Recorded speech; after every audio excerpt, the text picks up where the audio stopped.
ఆ వేడి వేడి పిజ్జాని చూస్తుంటేనే నోరూరుతుంది. మరి ఇంకెందుకు లేట్ అండి, వచ్చేసేయండి నా ఛానల్‌లో చేరండి, సబ్స్క్రైబ్ కొట్టండి, పక్కన బెల్ ఉంటది.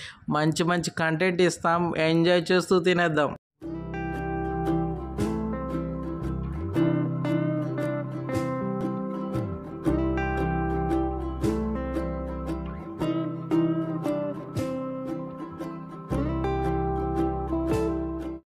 హలో మామ, నమస్తే. ఈరోజు మనం పిజ్జా చేస్తున్నాం. పిజ్జా అంటే అందరికీ డౌట్ వచ్చింది. పిజ్జా అంటే ఓవెను, కార్ఖానా అవన్నీ ఉండాలి కదా. మన విలేజ్ స్టైల్లో మనకు నచ్చినట్టుగా చేసుకుందాం. నేను రెడీ, మీరు రెడీయా? సరే, ఒక 2 కప్పుల మైదా తీసుకొని అందులోకి వంట సోడా తెలుసు కదా, అది ఒక టీ స్పూన్ వేసుకొని, తర్వాత ఒక 2 టీ స్పూన్ల సాల్ట్ వేసుకొని ఇలా కొంచెం మిక్స్ చేసుకోవాలి. ఎందుకు అంటే మంచిగా అనేది కలవాలన్నట్టు. సరే, తర్వాత మనకు దానికి తగినంత కొంచెం వాటర్ వేసేసుకోండి. వేసుకున్న తర్వాత దాన్ని మంచిగా కలపాలండి. ఎంత మంచిగా కలపాలి అంటే పిండి ముద్ద అనేది మంచి కాన్స్టెంట్లో వస్తేనే పిజ్జా అనేది టేస్ట్గా వస్తుందండి. ఇక్కడే ఉంటుందండి మన చేతి వాటం. పిజ్జా టేస్ట్ రావాలంటే పిండి అనేది కరెక్ట్గా కలపాలండి. ఏ విధంగా కలపాలో నేను నేర్పిస్తాను చూడండి. దాన్ని ఇలా మంచిగా కలిపేసిన తర్వాత ఒక స్లాట్ తీసుకొని దాన్ని ఎంత గట్టిగా ఒత్తుకుంటా ఇలా నేను ఏ విధంగా చేస్తున్నానో ఆ విధంగా చేశారనుకో మంచి టేస్ట్ వస్తుందండి. స్మూతీగా పిజ్జా వస్తుందండి. పిండి అయితే రెడీ అయిపోయింది. మరి దాన్ని ఏం చేద్దాం, మంచిగా ఒక పక్కకైతే పెట్టుకోవాలి. ఎందుకు అంటే అది కొంచెం సోడా వేసాం కాబట్టి కొంచెం అనేది కుదరాలి. రైట్, దట్ మీన్ కుదరాలి. ఓకే, కుదరాలంటే కొంచెం దానిలో పెట్టేసి లైట్గా ఆయిల్ వేసేసేయండి. దాన్ని చుట్టూరంగా వేసేసి దాన్ని కొంచెం అలా రాసేస్తాం అనుకో సూపర్గా ఉంటుందండి. అలా రాసేసి ఒక 40 మినిట్స్ అండి పక్కకు పెట్టేసుకోండి. ఆ లోపు మనం ఏం చేద్దామనంటే దానిలోకి కొంచెం గార్నిష్ కోసం కొన్ని కూరగాయలు తెచ్చామనండి. కూరగాయలు అంటే ఏవేవో కాదండి, క్యాప్సికమ్ అండి. క్యాప్సికాన్ని తీసేసుకొని అలా చిన్న ఎట్లా అంటే పొడుగు స్లైసెస్ చేయాలండి. పొడుగు స్లైసెస్ ఎందుకు చేస్తున్నామనంటే పిజ్జా అనేది మంచి డెకరేషన్లో అండ్ మంచి టేస్ట్ రావాలంటే అది. సరే, ఇంకోటి ఏంటి, టమాటో. మన దగ్గర దొరికే ఐటమ్సే కదా అండి పిజ్జా చేసి.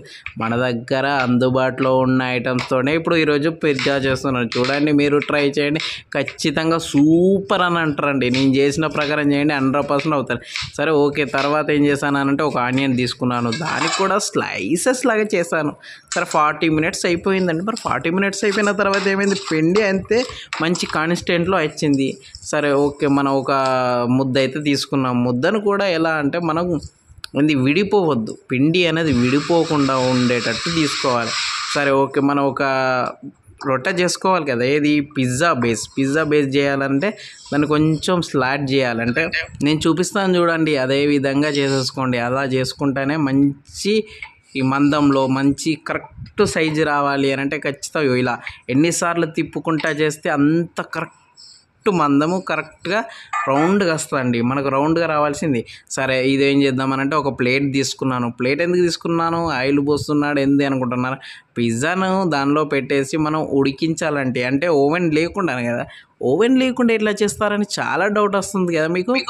వచ్చిందంటే క్లారిటీ రావాలి. సరే, చూడండి వీడియో, స్కిప్ మాత్రం చేయకండి. స్కిప్ చేస్తే మాత్రం కరెక్ట్ పద్ధతి అనేది మీకు రాదు అండ్ పిజ్జా అనేది కరెక్ట్గా రాదు అండి. మీరు మొత్తం ఫుల్ వీడియో కరెక్ట్గా చూస్తేనే సూపర్గా మీరు ప్రిపేర్ చేసుకోవచ్చు. నేను ఏ విధంగా చేస్తున్నాను అదే విధంగా మీరు చేసుకోవచ్చు అండి. అలా ఒక ప్లేట్లోకి తీసుకున్న ఆయిల్ ప్లేట్లోకి తీసుకున్న దాన్ని కొంచెం అలా ఒత్తేసుకొని కొంచెం సైడ్లో కొంచెం మందంగా చేసుకున్నాను. ఎందుకు అనిపించిందా, కొంచెం అనేది మందంగా ఉంటే పిజ్జా బేస్ అనేది బాగుంటుందండి.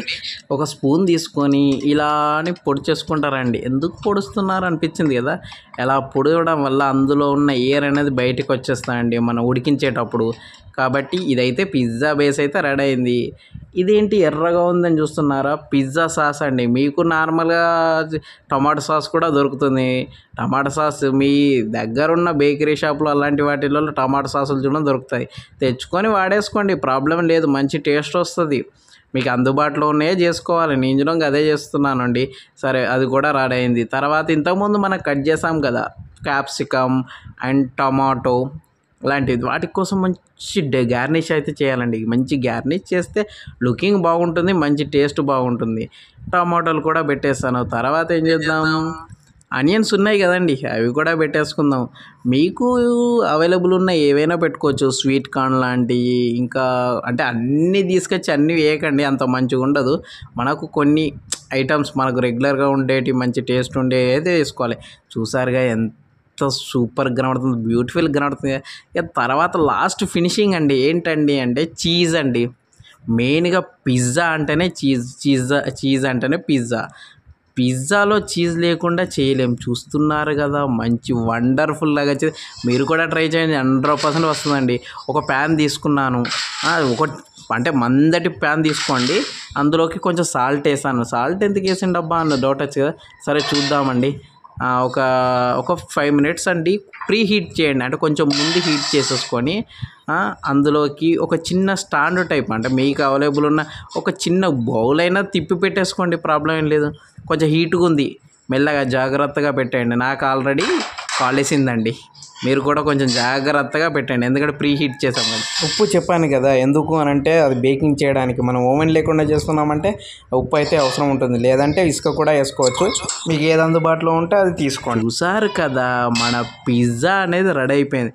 చూస్తుంటే నోరు ఊరుతుందండి. నేను తినేద్దామని ఫిక్స్ అయిపోయానండి. ఇక తినేయడానికి నేను రెడీగా ఉన్నాను. చూసారు కదా, ఇదే విధంగా నేను చెప్పిన విధంగా చేసేసేయండి. ఖచ్చితంగా బయట రెస్టారెంట్లలో పిజ్జా షాపులలో ఎలా ఉంటుందో సేమ్ అదే టేస్ట్ నాకు కూడా వచ్చేసిందండి. మరి మీకెందుకు రాదు? వస్తుందండి. నేను చెప్పిన విధంగా చెప్పిన ఇన్స్ట్రక్షన్స్లో చేసేసుకోండి. ఇంట్లో కూర్చొని పిజ్జా ఎంజాయ్ చేస్తూ తినండి. ఛానల్ నచ్చితే లైక్ చేయండి, షేర్ చేయండి, సబ్స్క్రైబ్ చేయండి, పక్కన బెల్ ఉంటుంది కొట్టండి అబ్బా. మంచి మంచి కంటెంట్ వస్తాయి కదా మీకు.